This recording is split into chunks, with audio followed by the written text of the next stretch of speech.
দ্বাদশ জাতীয় সংসদ নির্বাচন ছিল একপাক্ষিক বাকশাল গঠনের ইঙ্গিত, বলছে টিআইবি। পাতানো খেলাতেও ব্যাপক অনিয়মের অভিযোগ। উচ্চ আদালত চাইলে বাতিল করে দিতে পারে অবৈধ সংসদ, বলছে বিএনপি। অনেক দেশ সুষ্ঠু বললেও একটি গোষ্ঠী নির্বাচনকে অবৈধ বলার চেষ্টা করছে, অভিযোগ ওবায়দুল কাদেরের।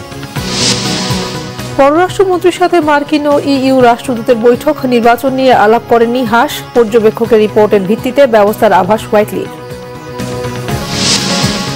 ব্যাংকিং খাতে অনিয়ম দুর্নীতি রোধে কোনো গ্রুপের বিরুদ্ধে ব্যবস্থা নিতে পিছপা হবে না কেন্দ্রীয় ব্যাংক। গভর্নরের হুঁশিয়ারি, নতুন মুদ্রানীতি ঘোষণা। দেখছিলেন বিআরবি কেবল সংবাদ শিরোনাম, এবারে বিস্তারিত। ট্রান্সপারেন্সি ইন্টারন্যাশনাল বাংলাদেশ টিআইবি মনে করে দ্বাদশ জাতীয় সংসদ নির্বাচন একপাক্ষিক ও পাতানো প্রতিদ্বন্দ্বিতাপূর্ণ। এই নির্বাচন অবাধ ও অন্তর্ভুক্তিমূলক হয়নি। টিআইবি বলছে এই নির্বাচন প্রক্রিয়া গণতান্ত্রিক নৈতিকতার মানদণ্ডে চিরকাল প্রশ্নবিদ্ধ থাকবে। পর্যবেক্ষণে বলা হয়, পাতানো খেলাতেও ব্যাপক অনিয়ম হয়েছে। এই সরকার গঠনের মধ্য দিয়ে নব্য বাকশাল গঠনের ইঙ্গিত পাওয়া যায়। আরো জানাচ্ছেন জাহাঙ্গীর আকন্দ। দ্বাদশ জাতীয় সংসদ নির্বাচন নিয়ে রাজধানীর মাইডাস সেন্টারে নির্বাচন প্রক্রিয়া ট্র্যাকিং শীর্ষক গবেষণা প্রতিবেদনের প্রাথমিক ফলাফল উপস্থাপন করে ট্রান্সপারেন্সি ইন্টারন্যাশনাল বাংলাদেশ টিআইবি। 50টি আসনের উপর জরিপের ভিত্তিতে এই ফলাফল প্রকাশ করে বলা হয়, আসন ভাগাভাগি ও সমঝোতার পাশাপাশি দলীয় গঠনতন্ত্র ও শৃঙ্খলা ভঙ্গ করে নিজ দলের মনোনয়ন বঞ্চিতদের স্বতন্ত্র প্রার্থী হওয়ার সুযোগ দেওয়া হয়েছে। নৌকায় ভোট না দিলে পানি, বিদ্যুৎ, গ্যাস সহ সেবা বন্ধের হুমকি দেওয়া হয়েছে। নির্বাচন কমিশন সাংবিধানিক বাধ্যবাধকতা ও আইনগত সীমারেখার নামে কখনো অপারগ হয়ে কখনো কৌশলে একতরফা নির্বাচনের এজেন্ডা বাস্তবায়নের অন্যতম অনুঘটকের ভূমিকা পালন করেছে। অন্যান্য রাষ্ট্রীয় প্রতিষ্ঠান, বিশেষ করে আইন পরীক্ষা সংস্থা ও প্রশাসনও অনুরূপভাবে একই এজেন্ডার সহায়ক ভূমিকা ব্যবহৃত হয়েছে অথবা লিপ্ত হয়ে থেকেছে। অর্থবহ রাজনৈতিক প্রতিপক্ষহীন দ্বাদশ জাতীয় সংসদ নির্বাচনে সরকার দলের প্রার্থীর সাথে একই দলের স্বতন্ত্র ও অন্য দলের সরকার সমর্থিত প্রার্থীদের যে পাতানো খেলা সংগঠিত হয়েছে, তাতেও ব্যাপক আচরণবিধি লঙ্ঘন হয়েছে, অসুস্থ ও সহিংস প্রতিযোগিতা হয়েছে। দ্বাদশ সংসদ নির্বাচনের মাধ্যমে রাজনৈতিক অঙ্গন ও শাসন ব্যবস্থার উপর ক্ষমতাসীন দলের একচ্ছত্র নিয়ন্ত্রণ চূড়ান্ত প্রাতিষ্ঠানিকতা পেয়েছে। টিআইবি বলছে, কেন্দ্রে স্বল্প ভোটার উপস্থিতি, ডামি লাইন তৈরি, অন্য প্রার্থীর এজেন্টদের বের করে দেয়া, ভোটের আগেই ব্যালটে সিল মারা, ভোট চলাকালে প্রকাশ্যে সিল মারা সহ বিভিন্ন অনিয়মের অভিযোগ উঠেছে আওয়ামী লীগ প্রার্থীর বিরুদ্ধে। আমরা যে নির্বাচন দেখলাম সেটি একপাক্ষিক হয়েছে, পাতানো প্রতিযোগিতাপূর্ণ হয়েছে। তবে অন্যদিক থেকে এটি অবাধ হয়নি, অন্তর্ভুক্তমূলক হয়নি। সেটি বাংলাদেশের গণতন্ত্র এবং গণতান্ত্রিক নির্বাচনের ভবিষ্যৎ বিবেচনায় অশনি সংকেত বলে আমরা মনে করি। ক্ষমতায় অব্যাহত থাকার কৌশল বাস্তবায়নের একতরফা নির্বাচন সাফল্যের সাথে সম্পন্ন হয়েছে বলতে হবে, যার আইনগত বৈধতা নিয়ে কোনো চ্যালেঞ্জ হয়তো হবে না, হলেও সেটা টিকবে না। তবে এই সাফল্য একটা রাজনৈতিক শুদ্ধাচার, গণতান্ত্রিক ও নৈতিকতার মানদণ্ডে চিরকাল প্রশ্নবিদ্ধ থাকবে। যেটি একচ্ছত্র আধিপত্যের সংসদ হয়েছে, একচ্ছত্র আধিপত্যের সরকার হয়েছে, ক্যাবিনেটও তাই। এটিকে বাকশাল বা অন্য কোনো মডেলের সাথে তুলনা করার বিষয়টা, সেটি আমার যে সর্বশেষ পর্যবেক্ষণ সেখানে ইঙ্গিত আছে। একাদশ জাতীয় সংসদ নির্বাচনের তুলনায় খরচ 3 গুণ বৃদ্ধি পেয়েছে উল্লেখ করে এই নির্বাচনকে সবচেয়ে ব্যয়বহুল নির্বাচন বলে মনে করে টিআইবি। সংস্থাটি জানায়, আওয়ামী লীগের প্রার্থীরা নির্বাচনে সবচেয়ে বেশি ব্যয় করেছেন, যার মধ্যে একজন প্রার্থী রয়েছেন, তার ব্যয় 38 কোটি টাকা। দ্বাদশ জাতীয় সংসদ নির্বাচন গণতান্ত্রিক অবনমনের অভিজ্ঞতা ও নির্বাচনী কৌশল ও অভিনবত্ব বিবেচনায় বাংলাদেশ আন্তর্জাতিক টেস্ট কেস হিসাবে বিবেচিত হবে বলে মনে করে Transparency International Bangladesh TIB. Jahangir Akand, Bangla Vision, Dhaka. BNP নেতাদের অভিযোগ, এই মুহূর্তে দেশে 648 জন শপথবদ্ধ এমপি রয়েছেন। এটি সাংবিধানিকভাবে অবৈধ। 29 জানুয়ারি মেয়াদ শেষ হওয়ার আগ পর্যন্ত এই অরাজকতা চলবে। উচ্চ আদালত এই অবৈধ সংসদ বাতিল করে দিতে পারে বলে মত বিরোধী নেতাদের। রিপোর্ট করেছেন সিকান্দার রেহমান। বিএনপি চেয়ারপারসন বেগম খালেদা জিয়া সহ আটক নেতাকর্মীদের মুক্তির দাবিতে জাতীয় প্রেস ক্লাবের সামনে মানববন্ধন হয়। বিএনপি চেয়ারপারসনের উপদেষ্টা জয়নুল আবদিন ফারুক অভিযোগ করেন, নির্বাচনের আগে সরকার নাশকতা করে বিরোধী দলের ওপর দায় চাপালেও জনগণ তা গ্রহণ করেনি। জনগণ 7 জানুয়ারির নির্বাচন প্রত্যাখ্যান করেছে। গণতন্ত্র রক্ষার আন্দোলন লড়াই অব্যাহত থাকবে বলেও জানান তিনি। 29 তারিখ পর্যন্ত সংসদ, সেই সংসদের সদস্য এখনো বহাল। কি করে, কোন আইনে, কোন সংবিধানে লেখা আছে এরা শপথ করতে পারে? তাই আপনারা সংবিধান আপনি মানেন না, সংবিধানের কথা বলে বাংলাদেশের মানুষকে আর অপমান করেন না। দয়া করে সংবিধান মতো চলেন, পদত্যাগ করেন, গণতন্ত্র ফিরিয়ে দেন। এদিকে নয়াপল্টনে বিএনপির কেন্দ্রীয় কার্যালয়ে সংবাদ সম্মেলনে দলের সিনিয়র যুগ্ম মহাসচিব রুহুল কবির রিজভী অভিযোগ করেন, আইন লঙ্ঘন করে দেশে জঙ্গি শাসন কায়েম করেছে আওয়ামী লীগ। ক্ষমতা হারানোর ভয়ে তড়িঘড়ি করে শপথ নিয়ে আইন লঙ্ঘন করা হয়েছে। আইন বিশেষজ্ঞরা বলছেন, এই মুহূর্তে দেশে মিডনাইট একাদশ সংসদের 350 জন আর ডামি দ্বাদশ সংসদের 298 জন, মোট 648 জন শপথবদ্ধ এমপি রয়েছেন। এখন রাষ্ট্রপতি সংসদ ডাকলে 2 সংসদের সদস্যরাই তাতে যোগ দিতে পারেন। অদ্ভুত, আগামী 29 জানুয়ারি একাদশ সংসদের মেয়াদ শেষ হওয়া অবধি এই অরাজকতা থাকবে। এটি একটি চরম সাংবিধানিক লঙ্ঘন। গণতন্ত্র দেশের স্বার্থে এই সময়ের মধ্যে দ্বাদশ অবৈধ সংসদ বাতিল করে দিতে পারে উচ্চ আদালত। 19 জানুয়ারি বিএনপির প্রতিষ্ঠাতা ও সাবেক রাষ্ট্রপতি জিয়াউর রহমানের জন্মবার্ষিকী উপলক্ষে আলোচনা সভা সহ 2 দিনের কর্মসূচি ঘোষণা করেন বিএনপির সিনিয়র যুগ্ম মহাসচিব সিকান্দার রেমান, বাংলাভিশন, ঢাকা। আওয়ামী লীগের সাধারণ সম্পাদক ও সড়ক পরিবহন ও সেতুমন্ত্রী ওবায়দুল কাদের বলেছেন, অনেক দেশ সুষ্ঠু বললেও দেশের ভেতরের একটি গোষ্ঠী নির্বাচনকে অবৈধ বলার চেষ্টা করছে।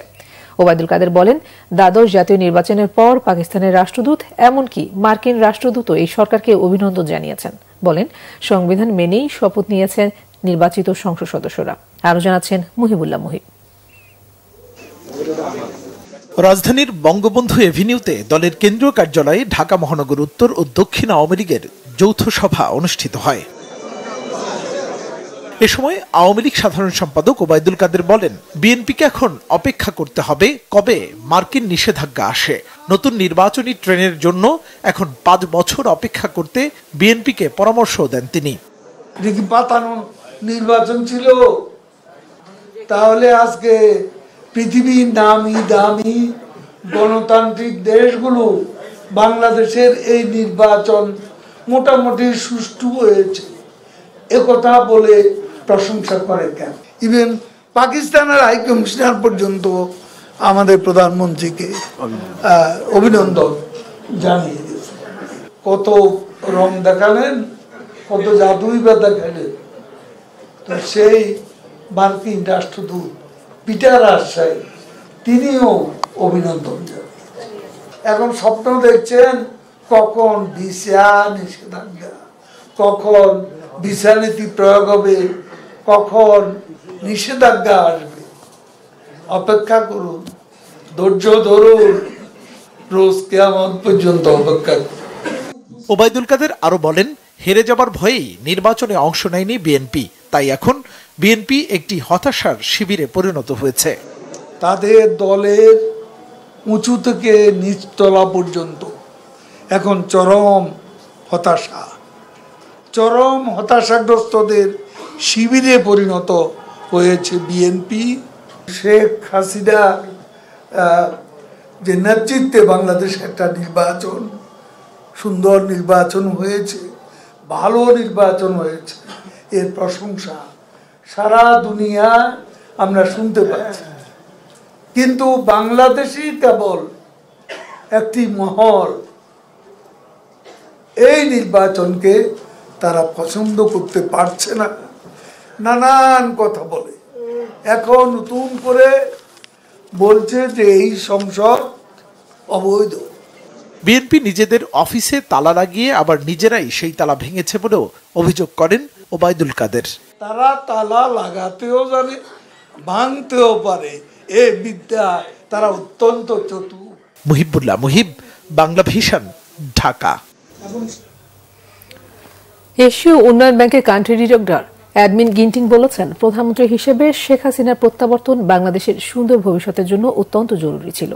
বুধবার গণভবনে প্রধানমন্ত্রীর সঙ্গে সৌজন্য সাক্ষাৎ করে তিনি এসব কথা বলেন। টানা চতুর্থবারের মতো প্রধানমন্ত্রী নির্বাচিত হওয়ায় তিনি প্রধানমন্ত্রীকে অভিনন্দন জানান। বলেন, এডিবি দীর্ঘদিন ধরে বাংলাদেশের উন্নয়ন সহযোগী হিসেবে পাশে রয়েছে, আগামীতেও বাংলাদেশের সাথে যে কোনো কাজ করতে প্রস্তুত তারা। বাংলাদেশের সঙ্গে জ্বালানি খাত ও জলবায়ু পরিবর্তন ইস্যুতে কাজ করতে আগ্রহের কথা জানান তিনি। সম্প্রতি 40 কোটি মার্কিন ডলার অনুমোদনের জন্য এডিবিকে ধন্যবাদ জানিয়েছেন প্রধানমন্ত্রী শেখ হাসিনা। পঞ্চমবার প্রধানমন্ত্রী হিসেবে দায়িত্ব নেয় শেখ হাসিনার হাতে এডিবি প্রেসিডেন্টের অভিনন্দনপত্র তুলে দেওয়া হয় সৌজন্য সাক্ষাতে। এদিকে বাংলাদেশ টেক্সটাইল মিলস অ্যাসোসিয়েশন শীতার্ত দুস্থদের জন্য প্রধানমন্ত্রীর ত্রাণ তহবিলে কম্বল সহ আর্থিক অনুদান দিয়েছে। বিটিএম এর সভাপতি মোহাম্মদ আলী খোকন গণভবনে আর্থিক অনুদানের চেক ও 6000 কম্বল প্রধানমন্ত্রীর হাতে দেন। পররাষ্ট্রমন্ত্রী ড হাসান মাহমুদ বলেছেন, নতুন সরকারের সাথে কাজ করতে যুক্তরাষ্ট্র আরও বাণিজ্য বাড়াতে চায়, তবে তার সাথে সাক্ষাতে পিটার হাস নির্বাচন নিয়ে কোনো আলোচনার অবতারণা করেননি। এদিকে ইউরোপীয় ইউনিয়নের রাষ্ট্রদূত চার্লস হোয়াইটলি বলেছেন, দ্বাদশ জাতীয় নির্বাচনের কথা তারা ভুলবেন না। বাংলাদেশের সাথে ইউরোপীয় ইউনিয়নের আগামী সম্পর্ক অনেকটাই রাজনৈতিক হবে। রিপোর্ট করেছেন ইমরুল কায়েস। নতুন সরকার গঠনের পর বুধবার নবনিযুক্ত পররাষ্ট্রমন্ত্রী ড হাসান মাহমুদের সাথে সৌজন্য সাক্ষাৎ করতে যান যুক্তরাষ্ট্রের রাষ্ট্রদূত পিটার হাস। বেলা 12:30টার দিকে পররাষ্ট্র মন্ত্রণালয়ে এই বৈঠক হয়। বৈঠক চলে প্রায় ঘণ্টাখানেক। এরপর পররাষ্ট্রমন্ত্রীর সাথে আলাদা বৈঠক করেন ইউরোপীয় ইউনিয়নের রাষ্ট্রদূত চার্লস হোয়াইটলি। তারা দুজনেই আলাদাভাবে সাংবাদিকদের সঙ্গে কথা বলেন। যুক্তরাষ্ট্র বাংলাদেশের ভবিষ্যৎ সম্পর্ক, পারস্পরিক গুরুত্বপূর্ণ বিষয় যেমন কিভাবে বাণিজ্য আরও বাড়ানো যায়, পরিবেশ, রোহিঙ্গা, এসব বিষয়ে আমরা কিভাবে কাজ করতে পারি তা নিয়ে আলোচনা হয়েছে। আগামী দিনগুলোতে পারস্পরিক স্বার্থ সংশ্লিষ্ট বিষয়ে নিবিড়ভাবে কাজ করতে চাই। আমরা ইউরোপীয় ইউনিয়ন বাংলাদেশ সম্পর্ক এগিয়ে নিতে চাই, তবে দ্বাদশ নির্বাচনের কথা আমরা ভুলব না। এই মুহূর্তে ইউরোপীয় ইউনিয়নের পর্যবেক্ষকরা আছেন, তারা প্রতিবেদন দেবেন, সুপারিশ করবেন। আগামী 5 বছরে দ্বিপাক্ষিক সম্পর্কে পরিবর্তন আসবে। সম্পর্কটা হবে নতুন পার্টনারশিপ চুক্তির আলোকে, যা শিগগিরই সম্পাদনের জন্য আমরা আলোচনা করছি। এই সম্পর্ক অনেকটাই রাজনৈতিক হবে, যা হবে বর্তমান সম্পর্কের চেয়ে আলাদা। এদিকে পররাষ্ট্রমন্ত্রী ড হাসান মাহমুদ বলেছেন, যুক্তরাষ্ট্রের সাথে বাংলাদেশের সম্পর্ক এগিয়ে নিতে নিবিড়ভাবে কাজ করতে মার্কিন রাষ্ট্রদূত একমত হয়েছেন।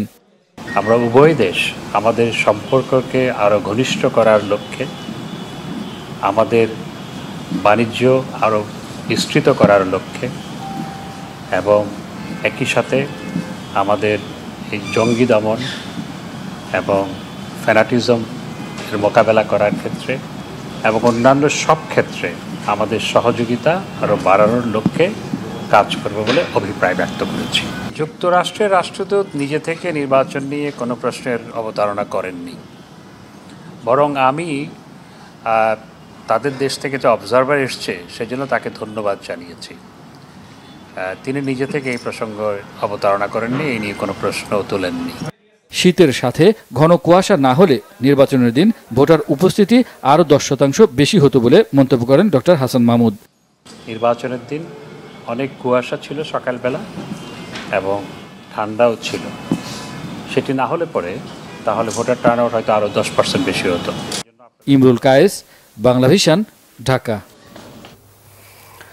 28 অক্টোবর রাজধানীতে আইনশৃঙ্খলা বাহিনীর উপর হামলার ঘটনায় পল্টন থানায় মামলায় বিএনপি মহাসচিব মির্জা ফখরুল ইসলাম আলমগীর ও স্থায়ী কমিটির সদস্য আমির খসরু মাহমুদ চৌধুরীকে অন্তর্বর্তীকালীন জামিন দিয়েছে ঢাকার একটি আদালত। এই দুই নেতারই শারীরিক অসুস্থতা বিবেচনায় জামিন চেয়ে তাদের আইনজীবী আবেদন করলে ঢাকা মেট্রোপলিটন ম্যাজিস্ট্রেট তাহমিনা হক তাদের জামিন মঞ্জুর করেন। এই নিয়ে 11 মামলায় 10টিতে জামিন পেলেন মির্জা ফখরুল ইসলাম আলমগীর। মির্জা ফখরুলের আইনজীবী জানান, আরও একটি মামলায় জামিন না পাওয়ায় এখনই মুক্তি পাচ্ছেন না বিএনপির মহাসচিব। 28 অক্টোবর রাজধানীর নয়াপল্টনে বিএনপির মহাসমাবেশকে কেন্দ্র করে ঘটা সংঘর্ষের পর বিএনপির বিভিন্ন স্তরের অসংখ্য নেতাকে গ্রেফতার করা হয়।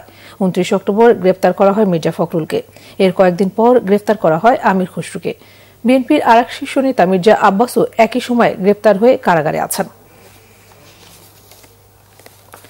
মূল্যস্ফীতি 6% নামিয়ে আনার মূল টার্গেটকে সামনে রেখে নতুন মুদ্রানীতি ঘোষণা করেছে বাংলাদেশ ব্যাংক। এই লক্ষ্যে আরেক দফা বাড়ানো হলো নীতি সুধার।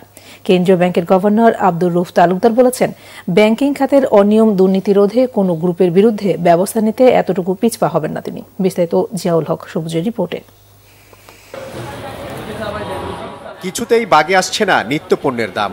প্রায় 2 অঙ্ক ছুঁই করা মূল্যস্ফীতি কমাতে আগের মুদ্রানীতিতে নীতি সুদ হার কমানোর ফল তেমন সন্তোষজনক না হওয়ার পরও সংকোচনের একই পথে হাঁটলেন কেন্দ্রীয় ব্যাংকের গভর্নর। মনিটারি পলিসি অ্যাকশন রিয়েল ইকোনমিতে ট্রান্সমিট হতে একটু সময়ের প্রয়োজন, বেশ সময় লেগে যায়, যার জন্য আমরা ইনফ্লেশনে কমাতে যে খুব বেশি একটা কমেছে সেটা আমরা দেখিনি। নবগঠিত সরকারের নতুন মেয়াদের মুদ্রানীতিতে নীতি সুদহার 0.25% বাড়িয়ে করা হয়েছে 8%। এর ফলে মূল্যস্ফীতি 6% নেমে আসবে এমন আশা তার। সেই চিন্তা থেকেই সরকারি বেসরকারি খাতের ঋণ প্রবাহ কমানোর সিদ্ধান্ত দেন তিনি। লো ইন্টারেস্ট রেট নিয়ে যেন আমার প্রোডাক্টিভ সেক্টর যেন কন্টিনিউ করতে পারে সেটা আমাদের মাথায় আছে। তো আমরা এইটা যেন কোনোভাবে ইন্টারাপ্ট না হয়, স্পেশালি এমপ্লয়মেন্ট এবং হলো আপনার সাপ্লাই সাইড, সেটা আমরা আছি।